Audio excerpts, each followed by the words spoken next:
Clear. तो यहाँ पे रे ऑप्टिक्स को कवर करने जा रहे हैं। क्लियर। आज के टॉपिक में रे ऑप्टिक्स मोस्टली जैसे 12th के बोर्ड के एग्ज़ाम, ठीक है, और इसमें कुछ जेई का भी कवर करेंगे।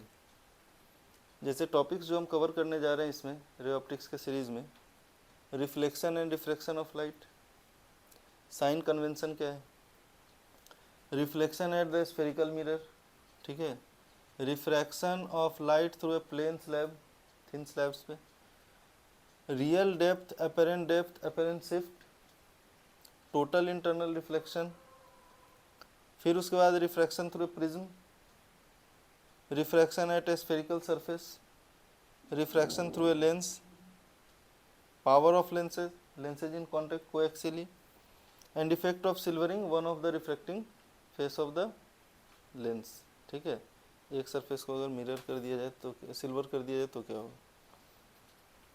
तो इतना कुछ इसमें कवर करना है, फास्ट ट्रैक में करना है, जल्द से जल्द रिकॉल करना है, प्रॉब्लम्स बनाना है और इसको दैन करना है। ठीक है, तो इसमें एक एक टॉपिक को पकड़ते हैं। जैसे सबसे पहले आज हम लोग इसमें जो है रिफ्लेक्शन एंड रिफ्रैक्शन को कवर कर लेते हैं, है ना, और बहुत सा चीज़ तुमको पता ही है, तो स्टार्ट किया जाए इसमें, है ना।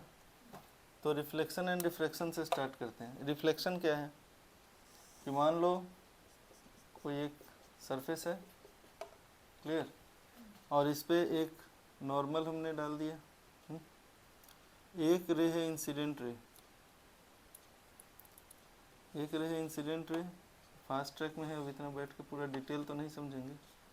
ये रही इंसिडेंट रे, इस एंगल को बोलते हैं एंगल ऑफ इंसिडेंस और इसको बोलते हैं एंगल ऑफ रिफ्लेक्शन, और according to laws of reflection I जो होता है आर के बराबर होता है।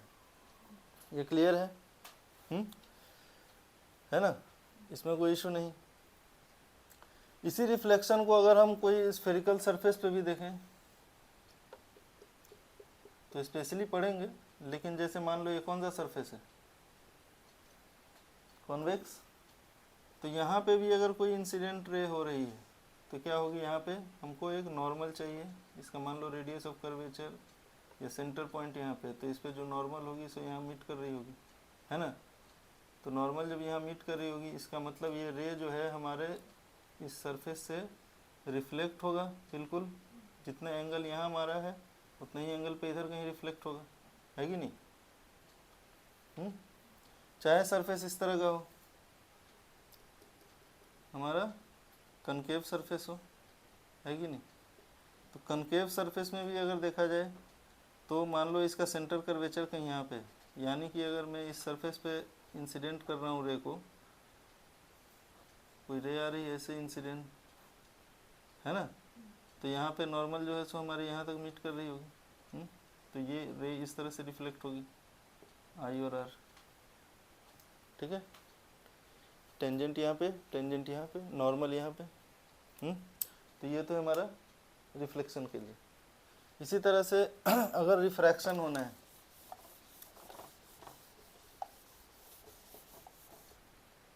तो रिफ्रैक्शन करना है, रिफ्रैक्शन के लिए कौन सा लॉ लगाते हैं, स्नेल्स लॉ। ठीक है, स्नेल्स लॉ। तो रिफ्रैक्शन का मीनिंग क्या है, दो कंडीशन लेते हैं। एक बार कंडीशन क्या है, रे जो रिफ्रैक्ट होने जा रही है, इंसिडेंस हो रही है, मतलब ट्रेवल कर रही है एक मीडियम में जिसकी कि रिफ्रैक्टिव इंडेक्स μ1 है और जा रही है μ2 के अंदर। तो केस 1 क्या हो सकता है कि μ2 जो है सो ग्रेटर देन μ1 हो, यानी कि ये डेंसर मीडियम है, लाइट जो आ रही है सो रेयरर से डेंसर की तरफ जा रही है।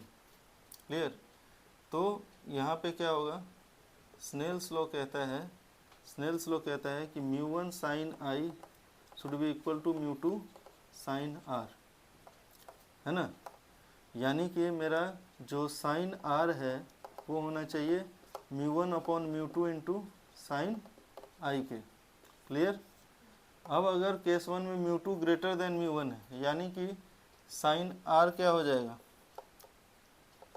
μ2 जो अगर ग्रेटर देन है तो साइन आर हो जाएगा हमारा लेस देन साइन आई से, यानी कि आर भी लेस देन साइन आई का हो जाएगा, क्योंकि 0 से 90 डिग्री तक में जैसे जैसे थीटा बढ़ती है साइन का वैल्यू बढ़ता है, तो यहाँ अगर साइन आर लेस देन ये साइन आई है, यानी कि आर जो है सो आई से लेसर है, यानी कि जो रिफ्रैक्टेड रे है वो किधर जाएगी, नॉर्मल के टुवार्ड्स में जाएगी, है ना, तरफ झुकेगी, मतलब आर जो है वो छोटा होगा।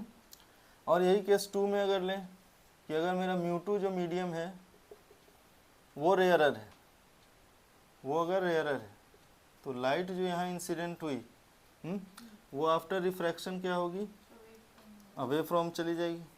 क्यों, केस 2 में क्या होगा, μ2 जो है सो लेस देन μ1 है, तो ऐसे केस में मेरा साइन आर जो है सो ग्रेटर देन साइन आई हो गया, यानी कि आर जो है सो आई से बड़ा हो गया, तो ये अवे गई μ1 μ2, ठीक है। म्यू को डिफाइन कैसे करते हैं, म्यू कहलाता है रिफ्रैक्टिव इंडेक्स, और इसको डिफाइन कैसे करते हैं, c बाई वी से, वेयर c क्या है, speed of light in vacuum और एयर, ठीक है। तो वेकम और एयर में ऑलमोस्ट स्पीड की लाइट सेम होती है, ऑलमोस्ट, ठीक है, बट मानते हैं कि सेम ही। तो c जो है so speed of light in vacuum है, ठीक है, और v जो है सो स्पीड ऑफ लाइट जो है सो उस मीडियम में है, स्पीड ऑफ लाइट क्या है, इन द मीडियम। तो हाँ, जिस मीडियम में स्पीड ऑफ लाइट v होगी उसका रिफ्रैक्टिव इंडेक्स म्यू है, क्लियर। तो इस तरह से हमारा साफ साफ दिख रहा है ना, म्यू की वैल्यू अगर 1 से ज़्यादा है यानी कि स्पीड ऑफ लाइट वहाँ कम है ना, तो डेंसर मीडियम में स्पीड ऑफ लाइट एयर से कम हो जाएगी, क्लियर हो गया ये। अच्छा, इस पे प्रॉब्लम